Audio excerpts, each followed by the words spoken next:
you mentioned Death Row. You got a Suge story. Yeah. Can we get into that?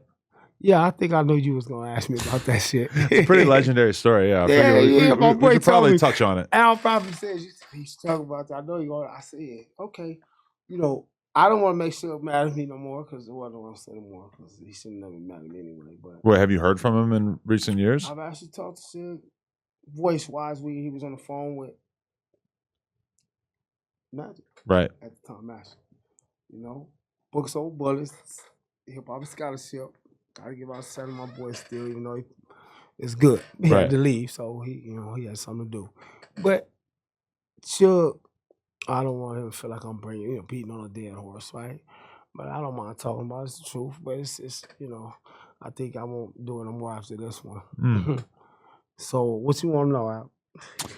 Just how it went down, and people are always fascinated by Suge because I think that in some ways he was kind of the last of a dying breed where you see executives and people running labels and stuff who are gangster, but not like the way he was. Not as extreme as a lot of the stuff that we hear about Suge. So I think that's why people are so fascinated by him.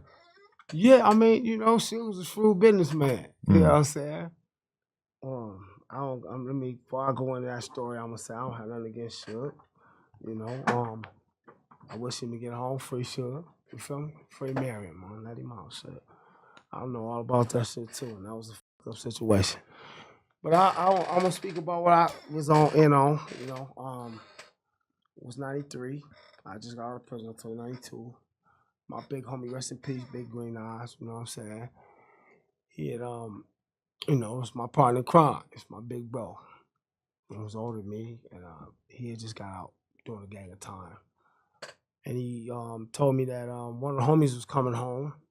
I just got out actually, and that he had a job for us. That's what it was brought to me. It was not brought to me that we was finna go do something for Harry O for sure. It wasn't like that. You feel me? But basically, it was just that got a job. Nigga gonna get a few dollars. What's happening? It was the niggas I was gonna go, be the gangster or whatever it was. You feel me? So shit, I was young, excited. It wasn't like I said, I knew nothing about shit, just business. So the business day came, we still didn't know shit. All we was told was just finna go see somebody. When we see him, I'm gonna show him to y'all. I'm gonna show somebody to y'all. When y'all see him, bring it to me, and that's it. And I'm gonna take care of the rest, and y'all gonna get paid. So I was like, all right, shit, let's ride. That was kind of what we said. We was out in the streets anyway, so that was what we did. Not that, but just we was with all the shit. You feel me? So we went up to Interscope on Wilshire, right there. We pulled up right there on the corner, went under the underground parking. We didn't park on the street, but we walked in the underground parking, came into the little lobby where the office at. And we were sitting there, and then we stepped in the office like you can see some, what do you call them? The ladies at the desk and shit. Secretaries and shit, but there was no other assistants and shit. They was looking, they just see 4 black niggas step up in here, looking around. So, but this kind of Interscope, I guess it's, we know Puff now. So, but no, you dealing with. They probably had a lot of stuff going on. You feel me? Snoop, you got Suge. So it's a lot. It wasn't too much, but they seen us looking across the lobby. So it kind of got a little tension, and then Suge comes out the side door. Still didn't know Suge. I just remember my homie saying, "That's the nigga right there. Bring him to us." We engaged him. He was talking to somebody. So I was like, "What's happening?" My big dog was like, "Hey, check it out, nigga. You feel me?"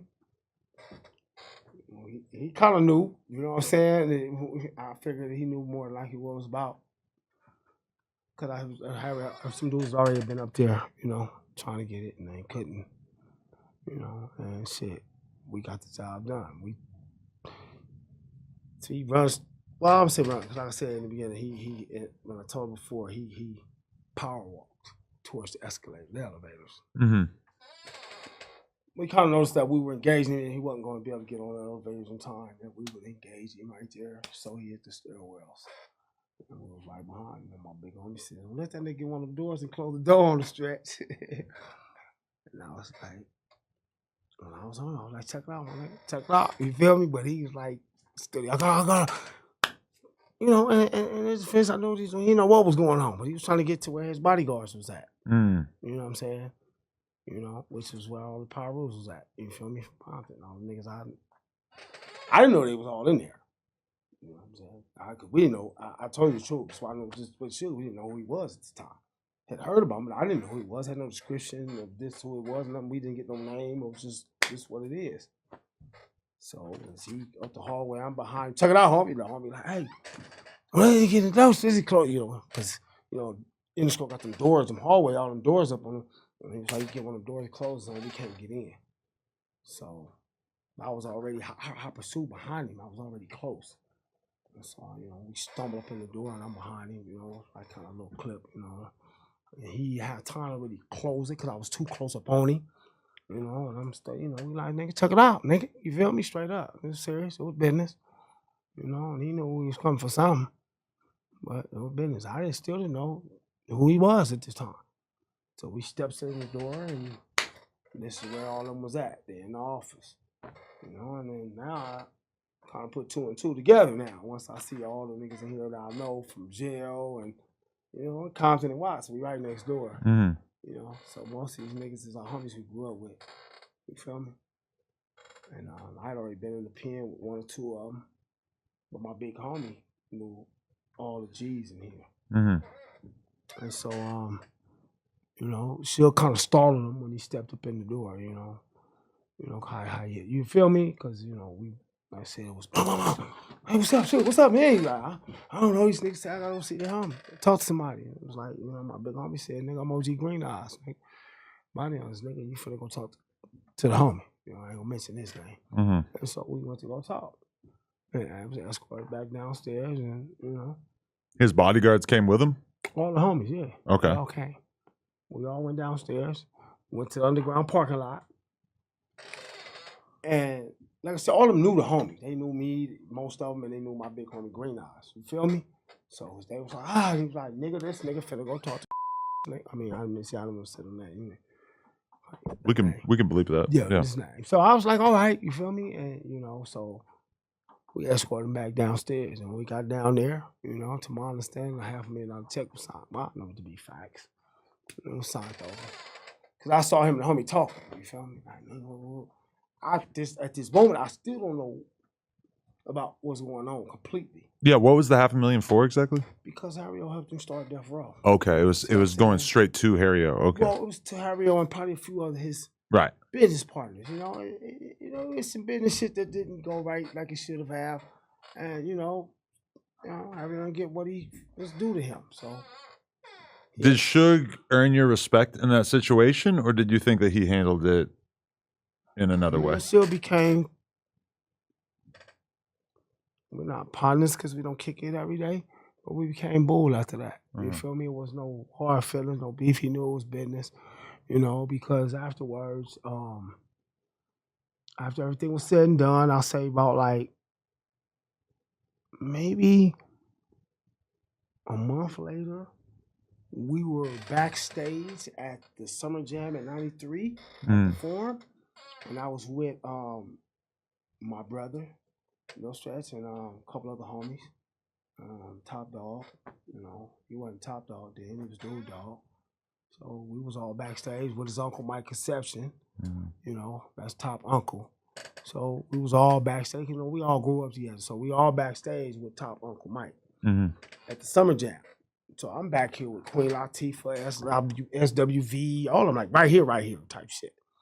Your boy Lawrence Tate from Minister Society, he see this, he gonna know, he remember us. And cause we was kind of on him like, man, you what's up? Cause he did that movie, Minister Society, is in the Jordan Downs. Right. So when we saw him backstage, we was kind of like, we need a movie. But we was on him like, what's up? We thought he actually was from. We didn't know. We was like at him like, is you from over there type shit? We wanted, we just pushed up on him like, what's up, champ? Yeah. Yeah, we saw the movie.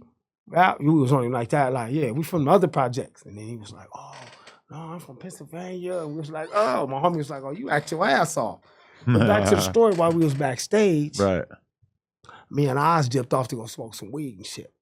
And so when we went off to go smoke, my brother and them stayed. And so me and my big homie hit the cut, you know, in the back. We got backstage passes on, so we just dipped in the cut. And we'll smoke some weed in the back. And while me and him standing talking, it's a few weeks after this shit, it just happened with my boy Suge. So we look up, and Suge and his #1 bodyguard, Haron at the time, may you rest in peace. Haron was my phone. I love you, bro. You know what I'm saying? Haron was a G from Paru. Him and Haron was coming up the walkway in the backstage part.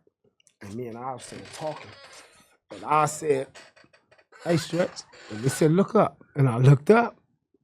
And he said, you know what? He said, you know what that is? And I looked, and I said, yeah, that's the nigga Suge. True story. He was on the cell phone. And Haron's bodyguard was walking with him, right? And that's when he was talking. And he looked up, and he saw me in the eyes, and he said, me, I don't lie. He said, let me call you right back. And he hung up. And he walked up, and he said, what up, Oz? He said, I want to put you and your boy Stretch, you know? And, but I don't want to deal with nobody else. Feel me? And it was like, that's what's happening. And then probably like a couple months later, my brother and them signed with Death Row and did the Young Soldiers and did the Snoop album. So that's how it developed. And then I got out on bail. I have a story for you. 95, bailed out, $70,000 bail.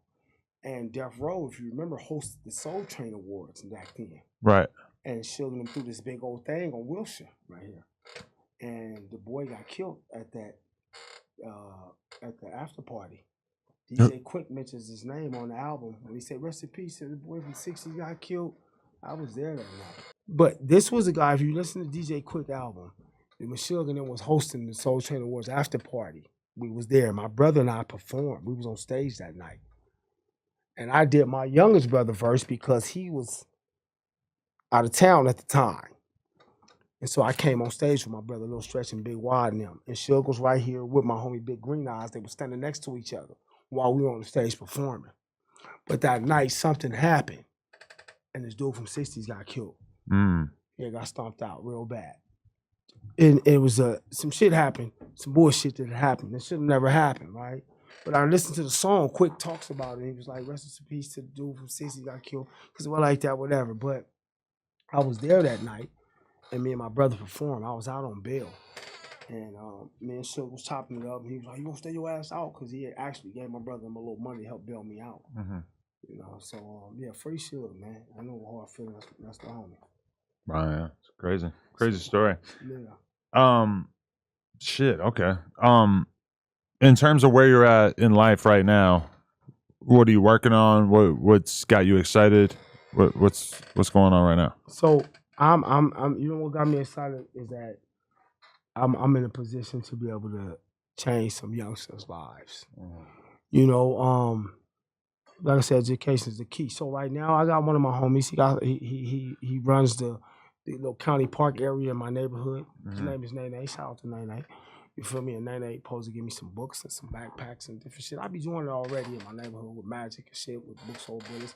I do engage, and I'll be like passing out little shit to schools, giving shit on backpacks and shit. And books, you know, we need some donations too. You know, y'all, you know what I'm saying, can give out some donations. And, you know, follow my Instagram, Stretch $1 115. You feel me? You know, we always need some help to watch kids. You know, Maxine Waters was just down there. You know, she does some things in the neighborhood, you know, but I'm trying to do something different, you know, because giving is one thing, but mentally giving is a whole nother, right? We need both, right? But, you know, there's be no change if we don't change the system and the way of our thinking as well. You get what I'm saying? So giving back is one I'm trying to do now, you know. But like I said, we need stuff. We need clothes, we need shoes over there. There's kids that's going to school, you know, fucked up over there in Watts and Compton areas and shit. You know? We in Watts right now. And Nixon Guard Gym, man. And we be in the back, we be, you know, got my homie Donnie and them over there doing some things. And Top does a lot of things over in the neighborhood, which you already know, you know. You know, he holds little events. You know, we've had Rihanna and the nigga since. We've had, you know, Chris Brown. I always hear about that. Rihanna going there. That's like, they'll be talking about that 20 years from now. You know, I saw SZA too. She was there. I got a couple pictures with her, you know. You know, shout out to Top and 2 T's, you know, because they, you know, They be having little kids stuff, giveaways and raffles and shit, you know. But we need more help. You know what I'm saying? You know, and I'm trying to get more involved. You know what I mean? So that's what I'm kind of on right now. And changing something in this because this mass incarceration is a big problem in mental health. You know, I feel that's something that needs to be talked about, mental health. It's crazy because right now it feels like we're kind of in a time where people are getting less and less time in LA and people are getting out earlier and earlier. But then at the same time, there's kind of like a crime wave. You know, there's a lot of, or at least the crimes that are being committed are being blasted out there on social media a lot more. So I'm kind of like constantly seeing the conversation going down from both sides, where I see people saying we need to be locking people up for life on their second or third burglary arrest or whatever. And then I also see people saying we need to emphasize mental health and we need to try to recuperate people, and then we can't just be sending people away for 30 years. You know, I definitely see both sides of it. Yeah. Only side I can see of sending somebody away for 30 years and shit like that is for a guy who, like, he done some malicious murders for no reason type shit. Right. Shit like that, right? You know, but when you got a guy, you said some of these dudes be mental. I've seen motherfuckers have a mental problem, bro, and they know it, and they'll still convict them in the system and send them away for all these years, you know. A few of me and my homies, Crips and Bloods, you know, Bay Cats, all that, right? But the mental health is a big problem for one. Number two, the punishment should fit the crime. The crime should fit the punishment. You know, period. I mean, now if you got a guy, he broke in the house and then say, you know, you keep doing it. You know, what can I say? His mental is there. You feel me? I can't speak on that one. I let, you know, the system, we don't say what it is, right? But we have to look at mental health as a big problem, Alan. You know what I'm saying? Because I know a lot of motherfuckers I see on the street and I see them in jail. I'm like, what the fuck he doing on a regular GP yard? This motherfucker's really fucked up. You feel me? And he's walking and talking to himself on the yard and every day. It's to help the CDC system is, you know, the whole system needs a reshake up, bro. You know what I'm saying? The penal code system, not the penal code system as far as certain things, but we're talking about when it comes to the fairness of just being real. You know, someone in the hood getting caught with something and someone else getting caught that lives on the other side of, you know, Los Angeles. Let's just be real. You know, this shit ain't been fair. So it's hard to say, you know, we're gonna keep it right, but then you doing this and then, you know, it's not right. You know, you got corrupt police officers and, you know, you got corrupt district attorneys. Until that shit get really shook up right, you know, I don't say you have a problem with, I don't have a problem with you combating crime. I have a problem when you're doing it and you're doing dirty shit yourself. That's what I have a problem with. You hear me? Right. You know, you stealing it, you get mad at me for stealing, how does that work? Yeah. You get what I'm saying though? That's what I really got a problem with, you know. Shit. You see this shit so long, you look at it like, and now I tell you, that's how a lot of my homies look at shit, like, because they know the system is corrupt. So they feel like justifiable.